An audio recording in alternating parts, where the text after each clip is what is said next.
હાલો મિત્રો, કેમ છો? મજામાં ને મજામાં થશે તો સ્વાગત છે મારા વ્લોગમાં. તો આજે અમે જવાના છીએ અમારા ચિત્રાલયમાં, કેમ કે મારા ઘરના પાસે આવેલું છે એટલે ના જવાનું છે ને કંઈક જો એટલે અમે પૂગ્યા ને મારા ઘરના નજારો જોવો તમે. અમારું ઘર છે ને આટલી જમીન આવેલી છે અહીંયા અમારા ઘર પાસે. તો અહીંથી જવાનું છે આપણે હેઠે ને આવેલું છે તળાવ. તો ના જઈએ હું ને રવિને કરેલા. હા, ચિત્રાલયમાં દર્શન તમને બધાને કરાવીશું અમે. જમીને જાય છે મારા વિડીયોમાં કન્ટિન્યુ બધા બન્યા રહેજો. જો આવું કંઈક છે એટલે કે આમાં બહુ બધે દીપડા રહેશે. બીક બહુ છે પણ તો અમીને ભીખી દે જાય કેમ કે દૂર નથી અમારા ઘર. જો તમે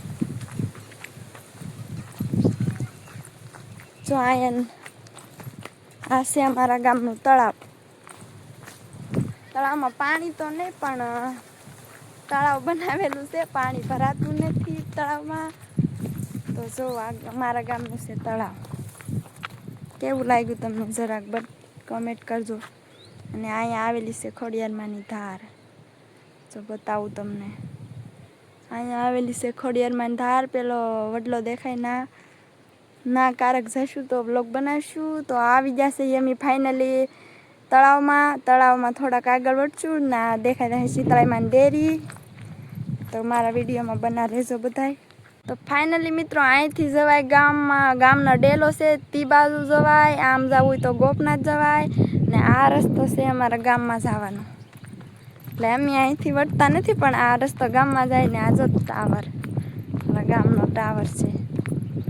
અમે તો અહીંથી કોઈ દી નહીં વળતા પણ આ ગામમાં જવાનો રસ્તો છે.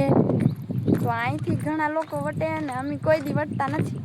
અમારો રસ્તો કેમ કે હાઈવે છે પાસે એટલે અમારે ન્યાલી જ વટવાનું બધાને. ફાઇનલી મિત્રો તમને ના ચિત્રાલયમાં મંદિરે જઈને દર્શન કરાવવું. તો મળીએ આગળ. તો જો મિત્ર દેખાઈ ગયું ચિત્રાલયમાંનું મંદિર. તો અહીંયા સાતમ આઠમમાં બધા પગે લાગવા આવીએ અમે અહીંયા. અત્યારે તો કોઈ માણા નહીં હોય, ના જઈને બતાડું તમને. તો ફાઇનલી અમે પૂગી ગયા છે ચિત્રાલયમાંને મંદિરે. તો તમને બધાને બતાવું કે ચિત્રાલયમાંનું મંદિર અમારા ગામમાં કેવું આવેલું છે. તો જોવો તમે, ડેલો ખોલીને બતાડો. જો આ છે ચિત્રાલયમાં ને હું ભીખી આવી ગઈ દર્શન કરવા. રવિના આસણ ભીખી નહીં, રવિના ને અહીંયાથી અમારું ગામ જો એટલું દૂર છે. સાતમ આઠમમાં અહીંયા એટલા માણસો હોય કે આમાં માણસો નથી માતા. અમે પણ પગે લાગવા આવીને તમે બધા દર્શન કરી લેજો ચિત્રાલયમાંના. તો આ છે ચિત્રાલયમાં અમે દર્શન કરીને તમને મળીએ આગળ વ્લોગમાં.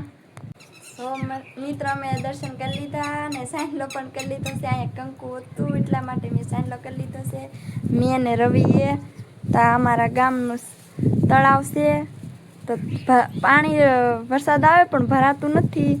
તો અમારા ગામમાં તળાવ છે એટલે કે ફૂટી ગયેલું છે. આ પાણી બધું દરિયામાં વયું જાય. દરિયામાં અહીંથી જો આ જગ્યા છે ને ત્યાંથી આ દરિયો છે અહીંયા જોવો તો. ને આ વ્યૂ જાય બધું પાણી એટલા માટે ભરાતું નથી તળાવ.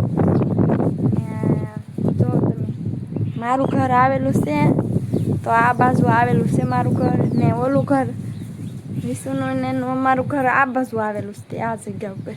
એટલે એટલું આખું પાછું છે મારું ઘર ને અહીંયા છે ટાવર. જોઈ લો અમારા ઘરનો હમો ટાવર બતાય ને આ છે આવો નજારો મસ્ત મજાનો લોકેશન વાળો.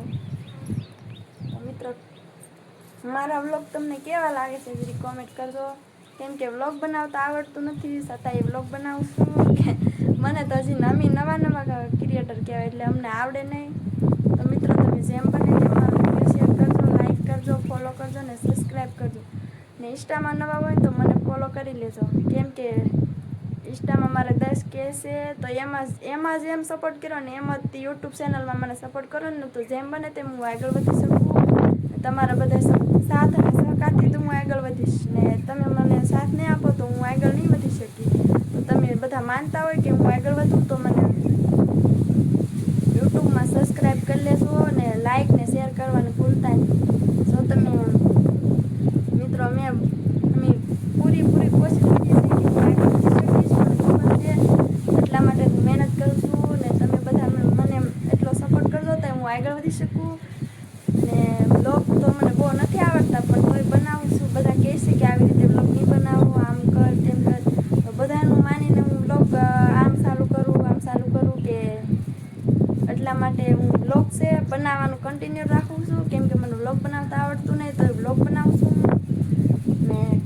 દિવસ વિસુ નો કોઈ દી વ્લોગ ચાલુ કરે, કેમ કે એને વ્લોગ બોલતા આવડતું નથી, એટલા માટે હું ચાલુ કરીશ બધા વ્લોગ. ને વિશુને બોલતા નથી આવડતું વ્લોગમાં બહુ, મારી જેટલું બોલીએ કે નહીં, તો હું બોલું એટલું વ્લોગમાં એટલું એ ન બોલી શકે, એટલા માટે હું વ્લોગ ચાલુ કરીશ. ને વિશુને શીખવાડીશ, હું નહીં શીખવાડી એમને, એને વ્લોગ બનાવતા શીખવાડીશ હતી. તો જેમ બને તેમ મને સપોર્ટ કરો તો હું આગળ વધી શકું, ને ઇન્સ્ટાગ્રામમાં મને સપોર્ટ કરજો, જેમ બને તેમ વાયરલ થાવ તો મને બધા ઓળખી શકે. તો મળીએ આગળ નેક્સ્ટ વિડીયોમાં. હજી હું ઘરે જઈશ, તમને ઘરે બતાડીશ, પછી હું વિડીયો પૂરો કરીશ. ત્યાં લગન મારા વિડીયોમાં કન્ટિન્યુ બધા બના રહેજો. હાલત તો ફાઇનલી મિત્રો અમે આવી ગયા ઘરે. જો આ મારું ઘર છે, આ નાળિયેરી છે, અહીંયા કબૂતરા ખાય છે. જોવો તમે અમારું ઘર કેવું લાગ્યું કોમેન્ટ કરજો. ને અહીંયા આવેલો છે રોડ. તો ફાઇનલી મિત્રો આવી ગયા ઘેરે, ને ઘેરે આવીને પરો ખાધો, પાણી પીધું, કેમ કે આઘું નહોતું તો એ પરો ખાઈ લીધો. તો તમને મારો વ્લોગ કેવો લાગ્યો કોમેન્ટ કરજો, ને નવા હોય તો લાઈક શેર સબસ્ક્રાઈબ કરતા જાજો. તો મળીએ બીજા વ્લોગમાં, ત્યાં સુધી બધાને ટાટા.